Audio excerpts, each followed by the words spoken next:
First of all, I want to say this. You know, I challenged our kids about class and character. You talk about responding. I'm as proud of those guys and what they walked out there and did. And the circumstance, we had some mistakes early, shot ourselves in the foot, put those guys in the lead, and that's a good football team. And our defense just kept playing. Our offense, once we got the rhythm, we started scoring and moving the ball. Still had some opportunities out there that we left, but stayed aggressive in the game. I went from about a 26-yard first quarter to a 479-yard three quarters. But all those young guys grew up. A tough, physical, hard football game. Guys knocked out, lose guys, certain numbers of backs down, whatever it may be. But that team stood up and competed. I'm extremely, extremely proud of those guys. Playing the next play, playing every play like it was their last, and competing the game. And we didn't play well at times. We played real well at times. And but this team is a competitive team. I'm extremely proud of them. Extremely proud of them, and happy for the results in which we got. We got a lot of things we got to clean up. We know that, but still keeping being a work in progress. But really good. I thought defense was outstanding. Sean came in and gave us a great spark. We were able to run the football and got some backs hurt, so we had to lose our fullback too, Freddie, because he does so many things for us, and just tons of things that went on back and forth. But no matter what, let's get the next guy up and just kept playing and made plays. So extremely proud of him. Very tough game. NC State's a very good football team. Our defense is outstanding, putting pressure on their quarterback, and that's what we did this year. We got him on the ground. I think they're getting him on the ground and affecting him and not letting him run around and make plays. He's a heck of a player for them. So very proud of those guys. Question? Can you talk about the decision to change quarterbacks in the second quarter? Was that your decision, a committee decision? Or? No, it was my decision, and all things are on my responsibility. I just a dynamic. We was in a bad rut, and we thought we could give us a spark, and we talked about going in. If things didn't go well, that's what we were going to do. Had those guys prepared.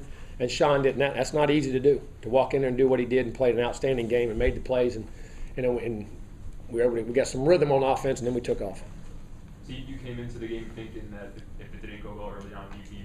Well, yeah. I mean, you always have that because I've had that with those two all year. If we didn't do the things we needed to do, and they'd had good practices, neither one of them had practiced badly. Just some things we thought early we could get. We thought that Everett could give us a little better situation, but unfortunately, he had a couple tough plays and. You can't turn the ball over like that, and he didn't mean to. And like I said, we had as many turnovers today we had all year, I think. But that's good. I mean, we rebounded back, and those guys see they can overcome those things. And again, thought Sean did a great job. How do you react to finding out he wasn't going to start this week? Who, Sean? Yeah. Good. We had great, tremendous. And we even talked that day. Come back the next day, and we talked again, expecting why things. I spent a lot of time with that. I think that's extremely important. Open communication between people. You don't. It's not the old days of, Dad says so. It says so, but here's why.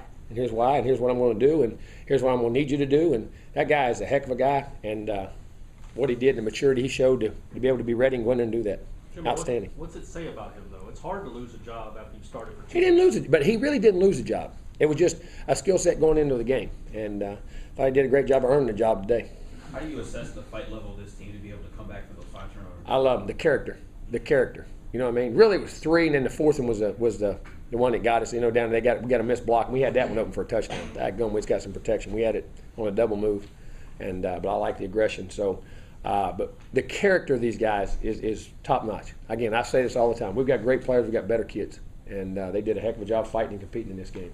Jim, let's not just single out one guy on defense because you guys have a lot of big contributions. I would give me one. Sometimes I miss it, but who? Well, DeMarcus Walker. I mean, after the game he had last year, he was not happy with the way he played against them last year. To play the way he did today. He's outstanding. But guys, he has been that way ever since camp started.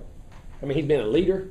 Football's important to him. His communication to me about teammates, leadership, things that go on in the team. I mean, this guy, it's his life. He loves playing football here and what it means to be a great player and a great teammate, and has a lot of pride in himself. Did an outstanding job. It seemed like the defense, even though there was no way NC State was going to come back, it was important to them on that last. Oh, exactly right. That's the pride. That's what we talk about.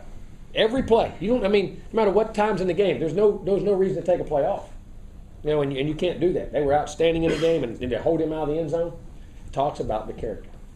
Derwin James seems like he keeps building on every performance every week. What are you seeing in his evolution? Getting better, making plays, and the thing he's doing too. Occasionally there'll be some things wrong because at safety there's so much going on you can't see, but he ends up making up for some things. But the thing we see the physical abilities, but what I'm so happy about Derwin is there's less and less every week of mental mistakes, alignments, assignments, techniques, and there's so much going on, and we do so much with him because of his intelligence level. And you just see him growing as a player, and his confidence is just coming through the script. Jimbo, you've yet to mention the all-time leading rusher in school history. Who's that? Who's that guy? Number 4 guy? He's not bad, is he? Again, he comes out of the game limping, and Just what, Now, they said he tweaked his ankle and he went over and they worked on him a little bit and he comes back. Again, that guy, he's past tough. I don't know what, there's got to be another word past that now. I mean, but he just has a will to play and compete and to break a guy like, it was great. It's ironic that Warwick was here, but they just was in the locker room congratulating him and, and said, all those things to him. But the class of that guy, the toughness of that guy, the character of that guy, I mean, there may be, I don't know who's the best back in the country, but I wouldn't trade that one for nobody in America. And more importantly, his character and who he is as a person. when you see him limp out of a game, I mean, it comes to the point where he comes back and he's usually better. I mean, so what do you Certain guys have it. Certain guys have it. Certain guys have a drive to play. They have a will to play. And how did Michael Jordan go score 35 and got the flu and 103 and he can't walk off the court and plays on the court and they drag him to the sideline? I'm not saying he's Michael. I don't mean that. But certain guys have an it factor. Certain guys, it's important to them. It's important to them, so they find a way. And it's important to him. I mean, and he is just a tremendous, tremendous competitor in person. Tremendous. After you have a quarter like you did in the first, is it reassuring to have a guy who can turn the momentum back your way? That's what it takes. I always say this in games, and I always talk about momentum is critical in games. Okay, we talk about the X and O's and why momentum changes, but momentum gets swung, and especially in pro sports and all sports. But college and high school, man, it's hard to swing it. And two things swing it. The other team just either screws it up bad, or great players. Great players swing momentum. They go make a play. They go do something special that sets the tone and gives your team hope. It gives them confidence, and you respond. And that's what he does for us. Jimbo, the decision to go for it at midfield, you guys were up 10, second half. We couldn't make that far. We shouldn't have won the game. At the end of the day, I'm tired of sitting on, and we still ain't got short yards fixed. It's ridiculous. We're going to keep working on it. We're going to keep banging on it, and we're going to keep going. We're going to figure it out. We've always been good at it. But if like I said, I got to the point, if we can't make that, then we don't deserve to win this game. And we don't deserve to have a great year. So figure it out. Was there a discussion on that timeout about? There was, and I was debating back and forth, and then I looked at myself and said, what do you do? I mean, you're comparing. I'm the same way, and I was mad because we didn't make it. I was mad before, so good. If we don't make fourth down, we don't deserve to win it. It's our fault. Jimbo, going back to the momentum thing, after Everett's third turnover, I think NC State had 2 solid. And what's bad? What's bad on that? He got a low throw. We had a chance. It was wide. Guy was wide open. He had a chance in there. Did you think that maybe things might have gotten out of hand, considering, like you said, momentum can play such a big role? No, I don't ever. I mean, things can always get out of hand. I mean, they really do. I don't ever think in those terms. I'm always thinking about trying to come back and how we're going to win the game. So I don't ever think it's going to get out of hand. We're trying to figure out what we're doing to come back and correct the mistakes and move on.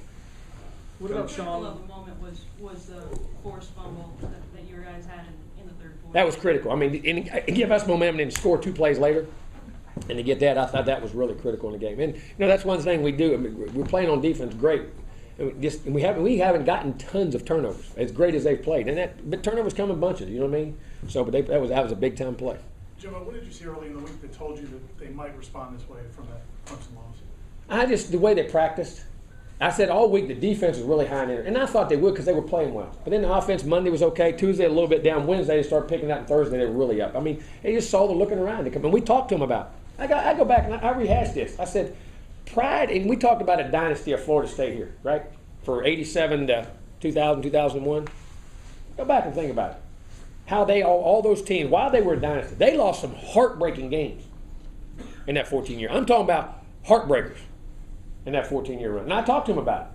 I said, being up 19-3 on the fourth quarter in Miami and losing 26-25.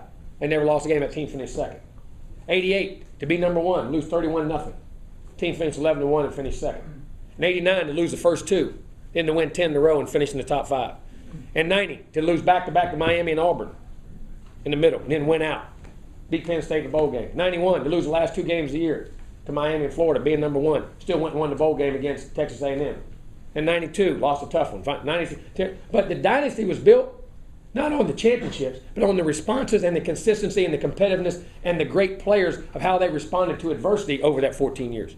We talk about all the wins and everything else. It wasn't about that. It was about their adversity to keep winning and keep no matter what happened to them. They had some heartbreakers in there. Could have won 3 or 4 more matches. But that's the way ball is. That's the way life is. How are you going to respond? These guys didn't know that. They didn't know that they had lost 2 in a row. 3 years in a row. 89, 90, 91, they lost back-to-back 2 years in a row. Back-to-back games during that time. But they responded and had great years, and it was considered a diet. I said, how do you respond? We competed in those games. know what I'm saying? I said that before. I said we've come up short on points 2 games in a row. I don't think we've been beaten yet. I don't mean that in any disrespect to our opponents. But it's how you respond to those things. It's how you come back from those things and what you do and how you finish out this season. You're leaving the dynasty here. Make another one. And those guys all went through it, and part of that dynasty was losing and responding. Jimbo, did Bobby One more. have anything particular to say to you when you went over to him after the first? Yeah, why you always let these guys get ahead of you?